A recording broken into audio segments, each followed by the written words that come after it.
There is no doubt that in today's competitive landscape, finding, developing, and retaining the best talent, in particular, young talent, is extremely important for insurance agencies' long-term health and success. On today's podcast, I interview Jeff Schulz, who's the managing partner of Krug Insurance in the Chicagoland area.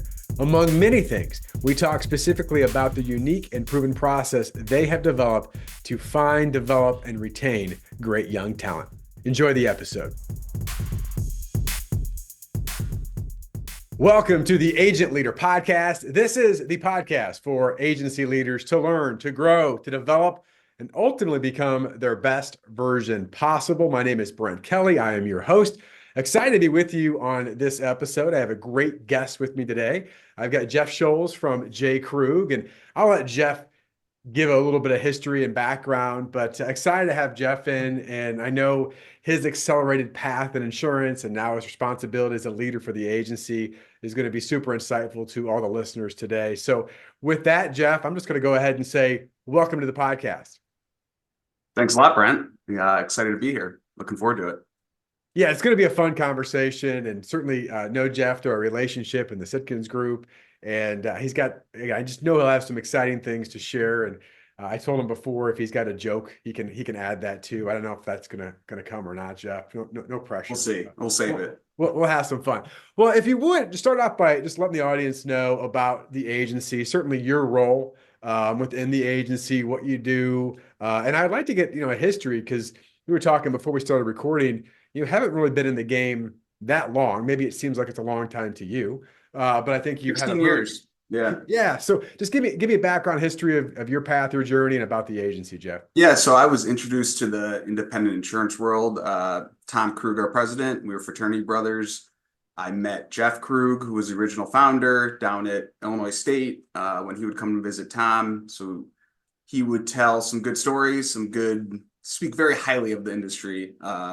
So that was my initial introduction. The Katie School of Insurance down at Illinois State. I studied that.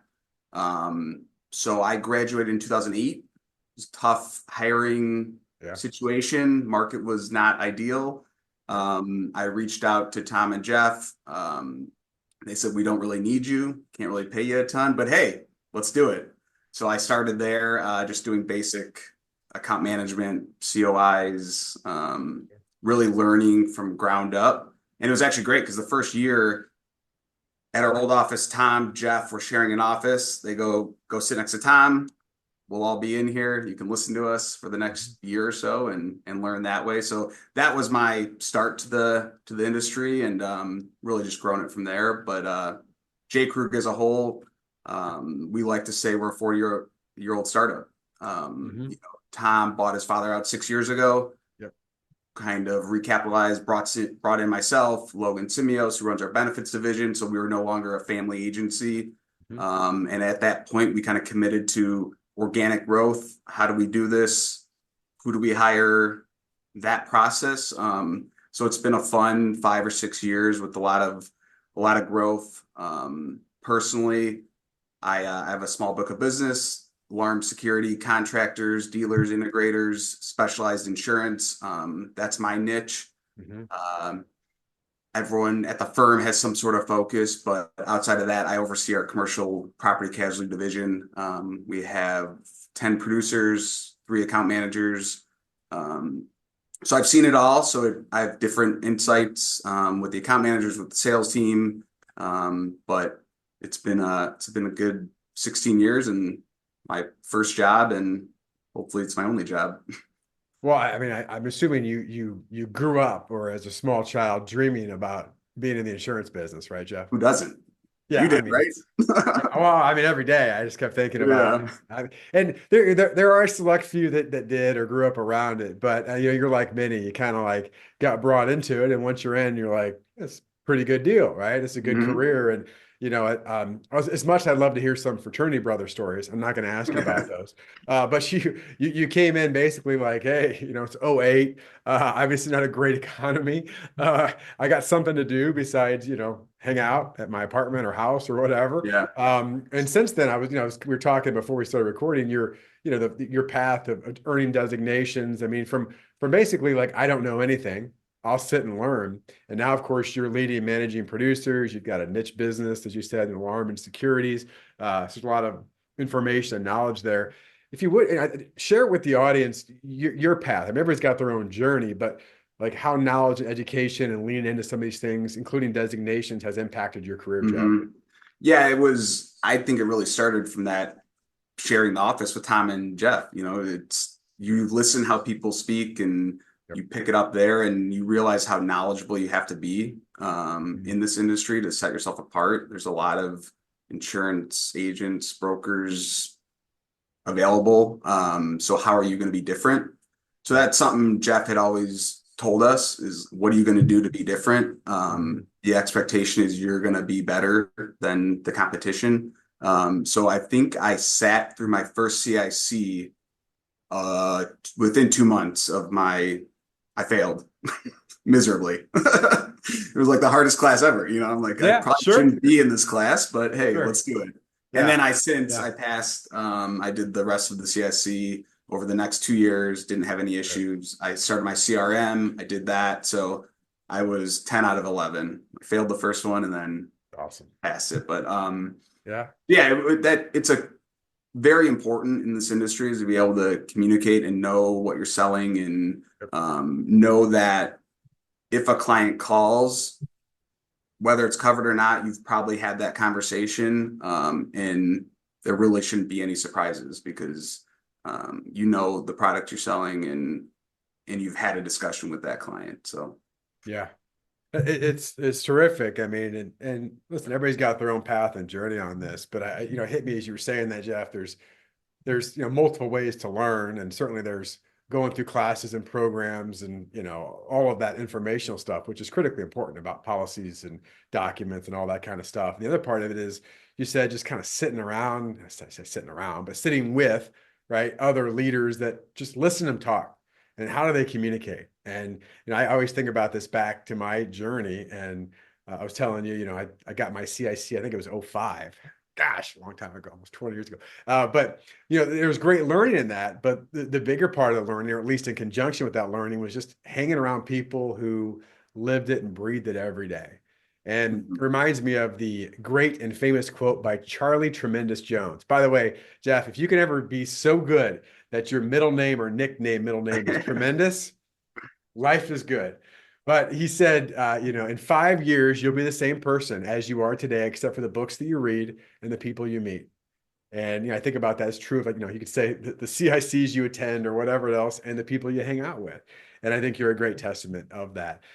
I do want to ask a question around that, though, because I think it's interesting. It's one thing to know insurance and products and those things that we have to understand, but then how you transfer that in communicating that to people who don't. That to me is always the crux to a degree. And I know people, which I'm raising my own hand, where you learn something about insurance and you can't wait to go tell other people specifically the things you learned about insurance until you realize they don't care. What they care about is their life, their business, and how that applies to it. So I don't know what the question is in there, Jeff, other than how have you seen, or maybe your team or yourself personally, of transferring that information into an understanding and awareness of the people you're trying to communicate it with? Yeah, I think initially it's more of a confidence thing. Like you're building confidence, you're building knowledge, you're able to communicate. Ultimately, you have to read the individual that you're working with on a day-to-day basis, what's important to them. Yes, they don't care about the property ISO form. No one does. But they're expecting me as an advisor to know it. Yep. And they're expecting me to have confidence in me. So I think just exploring that, having that confidence and knowledge base is very important because ultimately you want to be an advisor to them. You want them to feel comfortable with you. And that's how you're going to have a long-term relationship. So we try to communicate to our younger sales team as well. It's like the expectation is you need to be better. You're in your mid-20s, like you want to, a seasoned business owner to sit across from the table you and trust from you. They have to have the confidence that you're going to be able to deliver, on a day-to-day, month-to-month, annual basis. So I think it just helps in the confidence and in the trust that you're developing with that prospect or client. Yeah, makes perfect sense. And yeah, I was laughing to myself internally here, Jeff, because I remember when I got my CIC cards, I'm like, oh, I'm just going to send these out, and people are going to be like begging for me for their insurance, right? Like crickets, like what's going on? You mean they I don't don't think anyone's care? ever asked me what that means. It's on my card, business Yeah, card. yeah. They're like, I was trying to decide between two brokers, and what I realized is you have a CIC, so I have to send my money to you. It doesn't typically work that way, but all joking aside, it's how you transfer that, right? And I think the word you use is transferring confidence. That Mhm. we know what we're doing and we're asking the right questions to understand your unique needs and all the aspects to your business or life so that we can apply that knowledge to help you and achieve Yeah. what you're trying to I think achieve. especially early in your career, it's Yep. important to have those additional resources. And we incentivize our team. We obviously pay for the class, but we Mhm. give bonuses for them to take the class and ultimately get the designation. So there's an incentive there, but it's also, hey, be better, get better on a day-to-day basis. And you're ultimately the client will see that in the end Yeah. result. Well, the fact that you do that, hey, kudos. Hope everyone hears that. I know a lot of agencies do that, some don't, but just the fact that I mean, that sets the tone of the culture. We're a culture of learning and growth and development. And once you go out there and explore and challenge yourself and learn these things.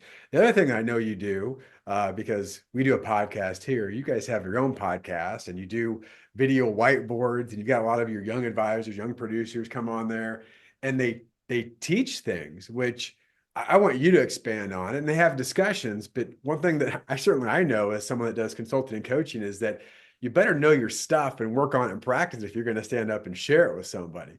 So Yeah. if you would, Jeff, talk about what you do as an agency, whether it's podcast, video whiteboards, whatever, to challenge your younger team members to step up, right, and learn their game. Mhm. Yeah, it's really just trying to get outside your comfort zone. The podcast started as something fun. Max and Jackson do whiskey and risk. They have a small glass of whiskey and talk about insurance and risk or just business in general. Yeah.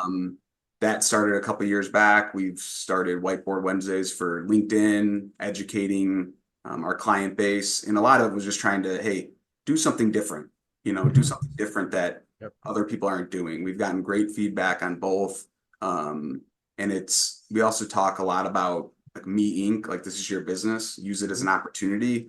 We're putting it out on our platform, you're putting it out on your platform.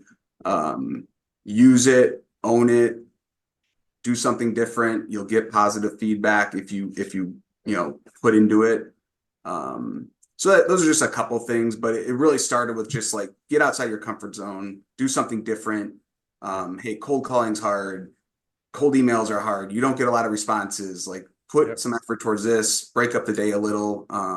It'll help with some of those other things as well. So that's how it just started, and they've kind of turned it into fun. Who gets the most likes and views and Sure. all that. So Yeah, I mean, I love the combo of that because I mean, there's a personal brand part of that, and you mentioned that, and I think it's great that you empower and equip, right? Hey, go out there and try to do something new and creative and build some different awareness in different ways, and then of course the other part, which is a passion of mine, is the communication part. Like you said, like yeah, I don't know. I always think about this, whether it's the worst thing that happens if you prepare, for example, for a whiteboard Wednesday, and I watch them. I mean, there's some really good stuff that you all do on that, but you prepare for that. My guess is they may not always get it on the first take. I don't know. Maybe they do some of them live, but they're working on stuff and they're you getting prep. better. They're for sure Yeah. getting better than when we started a year ago. Yeah. And like the worst thing is that you've gotten better at presenting and using your voice and communication, explaining things because this comes back to maybe my earlier question to you, but one of the things is how do you take a complicated thing like insurance, whether it's the EB side, the PC side, whatever it is, and do a whiteboard video, that has somewhat of an interest to it, like it's entertaining to a degree, right? And secondly, that's not overly complicated.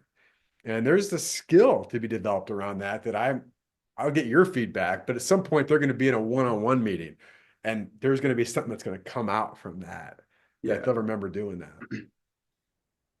Yeah. I think just short and to the point. I mean, be direct. Don't overcomplicate things.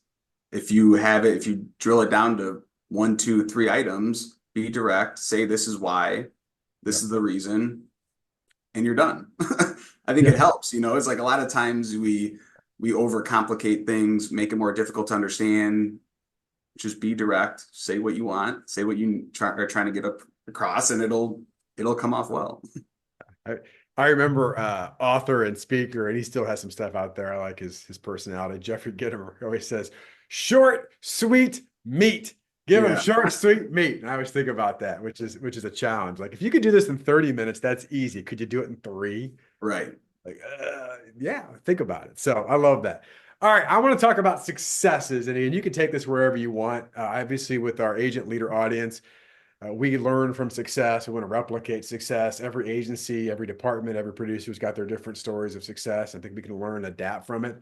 If you would, Jeff, share an area, again, whether it's recent or somewhere in the past, where you, your team, the agency has experienced some success. What did you do? What did you learn from it?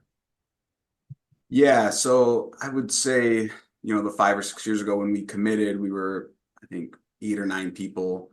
We said, okay, we want to grow. We want to grow organically. How do we do it? Who do we hire? Where do we find them? We had success finding an intern. So it started with one intern from Illinois State. And we said, well, they were pretty good. Let's hang out at Illinois State more. They have Katie School of Insurance. There's things there. So over those 5 or 6 years, we've attended internship fairs, career fairs. We've developed an intern program. So now we started, 1 6 years ago, and now we're up the last 2 summers, we've had 3. So taking it, developing an internship program, spending our time there, giving back, explaining, hey, what do brokers do? We go down and present a couple times a year, educate some of the students, and it's turned into, I think, 10 successful hires. We've transferred a lot of interns to full-time. We've just hired out of their insurance or sales program. We're now on the board of the Katie School. So we're investing our time into that. And it all started just like, we need to find somewhere to recruit from. How do we do it? Where do we go? Tom, myself, and Logan are all Illinois State grads. So we speak very fondly of them. But so that was just something where we had to figure out where do we find great people, energetic about the industry. Most of them are down studying for insurance. They have the want to get into the industry, but a lot of people don't know about what the broker side does. They communicate highly on the carrier side and those types of opportunities, but a lot of them don't know the broker side. So it's fun because we just tell them what we do, how we do it, the flexibility that we get. It's hard. It's a hard job, but ultimately the flexibility later on is beyond worth it. And the financial, flexibility that you get when you work hard and are good at your job. And so it's been really rewarding, and it's very important for us in our path moving forward is continuing to find avenues. Where do we recruit? How do we find people? It's turned into finding, good people within our network that have sales background, but not insurance background. So it's back to that, like, where do we find people? How do we train them the way we like to kind of do things? How do we do that? And then let them go find the success. Yeah, there's so many great things of that. And we know there's not a perfect system. But I think about that in the terms of, I read on my notes here, like when you get people out of college, they don't have bad habits. I mean, maybe they got bad habits, just not professionally yet. They may have other bad habits. Well, we could talk about that in a different podcast. but I mean, just as far as like, you bring other people, it's like, well, at the other agency, I did this, and those could be good things, but those could be challenges. And so I love the fact that from the beginning, you're instilling like, this is our culture, and they're part of that. And I think back, and again, I'm going to go back personally here a long time ago now, 25-ish years now. The agency I started with, like, I didn't know anything. So what I knew was what I learned there and how they established things and the people and how they did things and, the mentorship and the things that you provided. And so that was hugely influential on me. And so I Hmm. think the fact that you can do that is critical. Yeah, and that's how Tom and I learned Yeah. 16 years back, and we were Yep. on the job. Here you go. This is what you do. So it's helped us mentor and do and train and do those types of things from the get-go because we did it. We started with one. It's gotten more difficult as we continue to grow and Mhm. continue to add individuals. Um, so that's something we're working on now is, hey, how do we communicate this consistently so that, Austin, who we just started on Friday, he's getting the same message as Ethan, who started 3 months ago. And how do we do that? So we've worked over the last month or so to start developing that onboarding process, which will help long term because we've been doing it. We just don't have any Right. consistent communication Right. around it. Yeah. Yeah. I mean, it's maybe a bad analogy, but it's a little bit like franchise model to agree, right? Like, let's get one restaurant working right. And then when we figure that out, all right, now let's build a process around it so we can replicate that. And that's what, I know you guys are on the path of doing that. We've had some conversations about, some of the onboarding. So it'll be exciting to see, as you continue to grow and evolve that. And like anything new, you'll have some hiccups and make some mistakes, but then you're like, okay, well, we learned from that. All right, we don't want to do that again, but let's do more of that. So, also, side note, everyone's listening here. My daughter is an ISU student right now, and it just reminded me she's actually kind of looking around for internships. She's not in the Katie School of Insurance, but I'll have to All right. keep that keep that in mind. So, We have marketing, we have business, we have sales, we all right, open to whatever. she's at the marketing side. We'll have that in a different conversation. But There you go. I will say I do want to add one thing. This isn't about my daughter, but it's great that what you're doing because from the insurance conversation, because if you'd ask majority of college students, A, do you want to go to insurance? And if it is, it's usually the carrier side, and there's this small little company that happens to be where ISU is located called State Farm, right? So most people think about it, which again, there's some great Hmm. opportunities there. But to be able to tell the story of an independent insurance agency, most people don't even know what that means. A Yeah. lot of them in college, and to be able to give a vision of what a career path would look like, I think is hugely beneficial. And I remember one recruiter, Jeff, he said to me, he goes, I said, well, how do you recruit young people? And he goes, well, because what? Here's my expression. He goes, I tell people that have a really great job. Like maybe they got out and they got this really cool job because it's kind of fun. It's different. Like, ooh, I'm in, I don't know, social media something or whatever. That's so cool. But there isn't really much of a career path to it if you really look at it. But it's a cool job. Because we help people that have really cool jobs through crappy careers, and we tell them we can equip them with a really tough job, but an incredible career.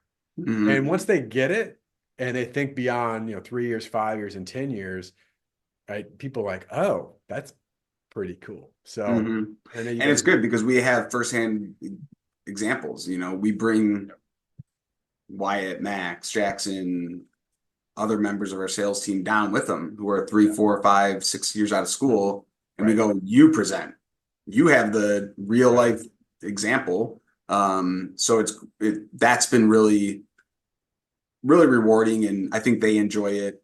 We enjoy it. The students enjoy it. So yeah, it's been great because we were able to communicate that. And some of the things you mentioned, like career path, and okay, Mhm. well, great. I don't want to be an insurance producer for the next 50 years. What else is out there? We've Mhm. done things like that. We've developed different stages of, Right. account executive. This is your targeted class of business, targeted size.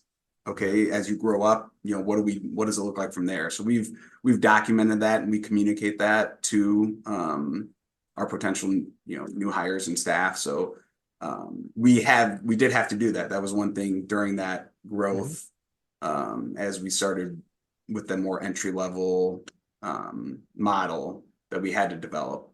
So Yeah, and it's a long process and nothing's guaranteed. But I mean, part of it as you build that out, like how cool it is, where people are, we're looking for how do we get younger and continue this? Well, if we build them all right, it's incredible. And then be able to have your people come down and go, that was me 6 years ago. yeah. It's very, very cool. So kudos to you on that. Hey there, agent leader. Brent Kelly here. I want to take just a few seconds to remind you that now is the time to create your true best version possible agency. If you go to sitkins.com/book a call, sitkins.com/book a call, we'll get to know more about your agency, conduct an agency assessment, and provide your agency with a customized plan to help you avoid some of the pitfalls, frustrations, challenges, and roadblocks to get your agency to true ultimate freedom and become its best version possible. It all starts by going to sitkins.com/book a call. All right, I know that Jeff, you probably have zero challenges and you have zero frustrations, right? Nothing ever gets in your way. No challenge. Obviously, we all have some, but I would like for the audience, I always ask this question, if you could give an example. Again, this could be recent, this could be you're dealing with it now, it could be years ago, but a key challenge or frustration and how you as an agency or department or individually dealt with it and what you learned from that. Yeah, I think a recent one is just with our model of hiring that younger individual. So when we started 5 or 7 years ago, it was, hey, just come tag along Tom and myself for the next 3 months and you'll kind of start figuring it out. As we continue to grow, as the organization grows, as we grow, it doesn't really work that way. Yeah. So figuring out how do we commit the time that we need to, because they don't have the experience, they don't have the knowledge. What resources do we use? Who do we use? And how do we do it? That's something that we've been over the last couple of years focused on, because like I said, historically, when we have a smaller sales team and we're adding one person a year, great. It's very easy. Right. This is what you need to do. But so moving forward, we've like an onboarding process, more formalized. Like, what does the first week look like? What does months 2 to 4 look like? So we've rolled that out just Friday. We started it, and I'm going to work with Austin. He's going to provide me feedback of things we're missing and how do we make it better. But that was one thing that we had in our heads, but we never wrote down. We never communicated it. It was just like, oh, it's week 2. You should be doing this. Right. Week 4, start cold calling. Okay, how many cold calls do I make? I don't know. So formalizing that and putting it, pen to paper so that we're setting our people up for success. We're a small agency. We're not looking over the shoulder all day. We trust that they're going to get what they need to do done, but at the same time, they need some guidance and some structure. So we're working on implementing that, which I think will really help moving forward, for sure on the sales front, and even on the account management side, we've done similar processes. Yeah, it's that word processes, and I get everybody's different, but as you said that, it hit me, because it's just one of those where we see this, whether it's a sales process, obviously you're talking about an onboarding process, but yeah, when you're adding onesie here and twosie here and whatever, it's like, yeah, just kind of do this and you got good people, and I'm a good person and you're a good person, and we'll figure it out. And all of a sudden it grows and you're like, this is a mess, like we're creating a mess. I know for me, I mean, gosh, I'm sure I'm the only one, but like, I'll have something, I'm like, oh, I'll remember how I did it. And then I get back, I'm like, what the heck did I do? How did I do this? Maybe I should have written that down. And I think, that to me is a question that I say to a lot of agencies jokingly, but there's truth behind is, hey, what do you want to be when you grow up? And when you grow up, what things need to be in place? Because as you grow up, it's just like, when you're a kid, you're like, I don't have to do that when I was 5. Gosh, I'm 15. I might have to start doing this now. Now I'm 25. Like, I got to start getting more things in place. And that's really where you're at in that. And, Jeff, with that, as you build these processes, and in particular the onboarding process, I know you've already been doing this. What have you learned so far? You released it Friday, so you might go, I don't know, but like, what's been the feedback? What have been some of the internal conversations? I know we've had some conversations about things you're doing, but like, what's next? What how do you build that out? Because I think people would be curious to hear that. Yeah, it's a good question. I think it's just a lot of it is Sitkins helped provide some boilerplate things, and we added our own that we wanted included. But already, just a week in, it's more has gotten done than any other first week employee has ever, Yeah. we've had join the team, because they have things that, hey, I'm done with the Epic training. Now what? Oh, I got the Cincinnati online Mhm. insurance training that I need to do over the next 3 to 5 days. So they Yeah. just do it. They don't come ask. They don't come look for guidance immediately. It's just like they're just doing it. We Yeah. met on our weekly kickoff meeting yesterday morning, and half the things were already done. I didn't even have to communicate it. I go, great. What does the next week look like? He Right. goes, this, and this. Yeah. Yeah. So it was a lot easier and less stressful for myself. And I'm sure it was less stressful for, Austin, the new sales producer that we hired. So if you think about just starting a new job is difficult already. So like walking into something, setting the expectation, knowing, hey, this is what I should be doing. I am doing it, Yeah. basically. But I did notice over the last week, like I was significantly less stressed, which was great for me. Well, that's super important. I mean, I wasn't trying to like throw you off with just kind of a random question there, but it's Yeah. interesting. It's even a short amount of time. To me, it's like what I've learned in this, I'm starting to set up. And even if I haven't really got through it yet, it's just I have a higher level of awareness. Like, so I'm more cognizant of certain things because I'm like, oh yeah. And I think you said the big one there is it hopefully for leaders listening, when you begin to instill processes, it gives you some hopefully additional mental capacity Hmm. versus like, okay, now what? Or what should I do here? Or I can't remember, or this or that, or where are you at again? Or, versus being able to even ask a question based on what you're doing is, hey, I'm glad you completed that. What did you learn in that process? Hmm. And A, it requires them and asks them to think. And secondly, it allows you to coach better. So through that, I all of a sudden it just took me back, Jeff. Uh, this is back when I was in high school. Talking about making up things to do. My good buddy and I worked for. It was like a gas station. He owned a bunch of gas stations, Yeah. and so we had like the summer do the crap jobs or whatever. And I remember we'd show up at his office. This is my buddy's dad. We show up at his office like we had to be there 5:30 in the morning in the summer. Get up, and we show there, and he'd be already on the phone working. The guy was a crazy, he's a maniac, man. He was great. But we show up there, and I'm like, okay, what do we do today? And he could, and like, it took me about a week or two. I go, I think he makes it up every day, and Look he did. around, do Yeah, that. he's like, and so I talked to him like years ago. I mean, obviously, I was well past that, and he was laughing. I said, I think you used to make stuff up. He goes, oh, absolutely. So the only reason I had you guys do that is I just wanted you to go to college. Don't come ask me for a job. Go do something Whatever. else. So anyway, I just had to share that. Well, I would like to learn from you, Jeff. Obviously, we've had in my relationship with you and work with Jay Krug, it's been about a year or so. There's a lot of things you guys have been doing. I know the Sitkins relationship goes way back as far as just from the producer camps and stuff. But I know this is a bit of a self-serving question, but I am always interested with talking to agencies and agency leaders. What's one thing? I mean, I know there's been several things, but what's one area that's really been most helpful to you in our relationship, whether it's something that we taught or through our training programs or coaching?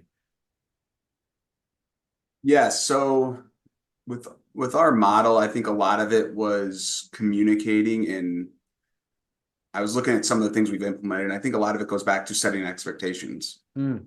with employees, with clients, with prospects, Mhm. with insurance, our partners, our carrier partners. Um, like it's so important to help facilitate different conversations when you're setting the expectations up front. Mhm. So whether it's a new sales hire or a seasoned sales veteran, like you should still be having that conversation. What are the expectations moving Yeah. forward?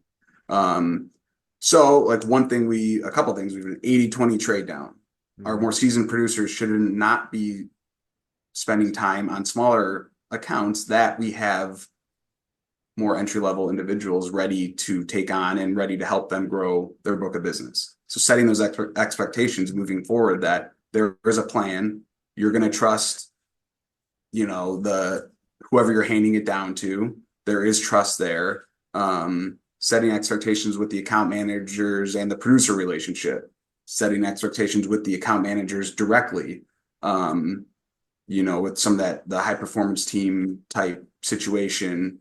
But who should be doing what and how do we do it? So Yeah. a lot of the things we've done are just around that idea of setting expectations, and then some of the individual things that we've implemented on top of it have been great so far. But I'm going back to just, what do we do? Who does it? Who does it well is the most important. And then if we need to be held accountable, we've had that discussion already. So it's more of a, hey, I got it. I'll fix it. We'll move forward. Yeah. Yeah. It's, and part of this too, Jeff, is I mean, you're like many of our agency partners. Like, it's not like, I say this in a good way because it's true. It's not like the agency's broken or not performing. Like, you're doing some great stuff. In fact, those are the agencies that take it to the next level, and are open to coaching, accountability on some of these things. But I think the biggest thing, and I wrote down, if this is the right word, but a word I would use is just clarity. I mean, you kept word on setting expectations, but clarity of, who are we? What do we do? Who does what? What do we really want? Why do we want that? I mean, Yeah. they seem like basic things, but I know a lot of agencies struggle with that because I don't know, I haven't really thought about it. We just kind of sell insurance and we just work hard every day and we do things, which is true. But what does it all mean? So I don't know. Does that word? Yeah. I mean, yes, because I think not necessarily we've struggled with it, but it's just like we've never written it down. Yeah. Write it down. Yeah. Look at it. Review it with your team. Yeah. Because what makes sense? Like in my head, it might be the account manager does this, but in their mind, it might not be that. Yeah. So having conversations and dialogue around it, not just saying, hey, this is how it is, take it or leave it. Having conversations, figuring out what makes sense. How do we move forward? And then explaining, hey, it's in your best interest. It's in your benefit to have these things written down. But yeah, the clarity is a good word for it. I remember I had a conversation with a leadership mentor years ago, and it kind of hits this because I'm certainly guilty of this too. He was asking about just different stuff and processes I had, and I'm like, well, I just kind of, I figured it out and I'm doing okay. And he's like, what we realize is that a lot of people and businesses spend twice as much time either looking for stuff or recreating stuff they've already done versus actually doing a thing they know they could already do. And that really hit me because I'm like, gosh. And I see it with agencies, right? It's like, well, okay, wait, it's like, well, you already did that. Why don't you just document it and put it in a process and be more efficient? Because now not only can you be more efficient, but now you can coach and improve upon something versus recreating something again and again and again. Yeah, that's a good point. And that's, I think it's something you guys are really taking a hold of and doing a great job. All right, you ready for my official final question, which what's coming because you listen to the podcast. Let's do it. All right. So don't mess this up, Jeff. Okay. I'm kidding. There's no wrong answer. I changed my answer 2 minutes before we started. So okay. All right. Well, you can change it again and we'll whatever. No one will. All right. So my question is this. Obviously, you have grown in your career. We talked about some of that. But let's say the fraternity brother, Jeff, back in the day, coming in at the very beginning, runs into the current version of you today and looks at you and says, older, wiser, super smart Jeff, if there's one piece of advice you could give me right now, what would it be?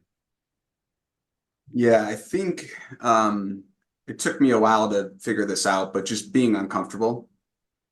Be uncomfortable with phone calls, with whatever it is, because it's ultimately going to make you better. So that's something that just pushing our team members outside of their comfort zone ultimately is in your best interest. Like the whiteboard Wednesday videos, like those aren't necessarily fun, but it's making them better. Get outside your comfort zone. Do something you don't want to do. Make the tough phone call to the client that maybe a tough renewal. Go make it first thing in the morning, because I noticed I would let those things drag on. All of a sudden it's 2-3 o'clock, and you notice the efficiency of the day is like, you're like, I got half the stuff I'd done, I should have gotten done, completed, because I've been thinking about this stinking phone call for the last 6 hours. So just being uncomfortable, and it's okay not to know something. It's okay. You're not going to have the answer, but hey, I'll get right back to you. I will find out that answer. So I think just, it's like, it's okay to be uncomfortable. something that kind of triggered and I thought of right away. I love it. 1,000,000% agree. It's funny you mentioned that. I just talked about that in one of our training sessions this week with the group of producers. I'm like, how many of you have ever put something off all day because it was uncomfortable? And again, it could be returning a phone call. You think it's going to be an uncomfortable conversation. Like I've done it. And not only do you eventually do that and you realize it wasn't probably nearly as bad as you played out in your mind, but you've wasted or at least reduced the effectiveness of your entire day because it was always in the back of your head. Mm-hmm. And everything was like, yeah, I'm doing this, but I have to do this later. And Right. Here's the other part of this too. I just want to make sure that the audience hears this. It probably seems obvious, but if you don't get uncomfortable, you don't grow. And that's the thing. If you don't get uncomfortable, you don't grow. And I'll be very transparent with the audience here. We run our programs. I can tell you one of the things that we ask producers to do is to record a 30-second commercial. You mentioned the whiteboard Wednesdays, right? Those are probably uncomfortable. And a 30-second commercial. And I can tell you, most producers are like, well, what if I say the wrong thing? What if I look stupid? What if I mess this up? And it's like, I don't care. This is called low risk practice. Mm-hmm. It is going to be uncomfortable. I always tell people, how many of you love to watch yourself on video and hear your voice? Ugh. I'm like, but that's what you sound like. So just be open to it, knowing that we're not perfect and improve. And to say this is that we have many times, even though we don't make them, we challenge them for weeks. Oftentimes about half our group, it could be 30, 50, 80, 100 people in our producer fit program that won't submit a 30-second commercial.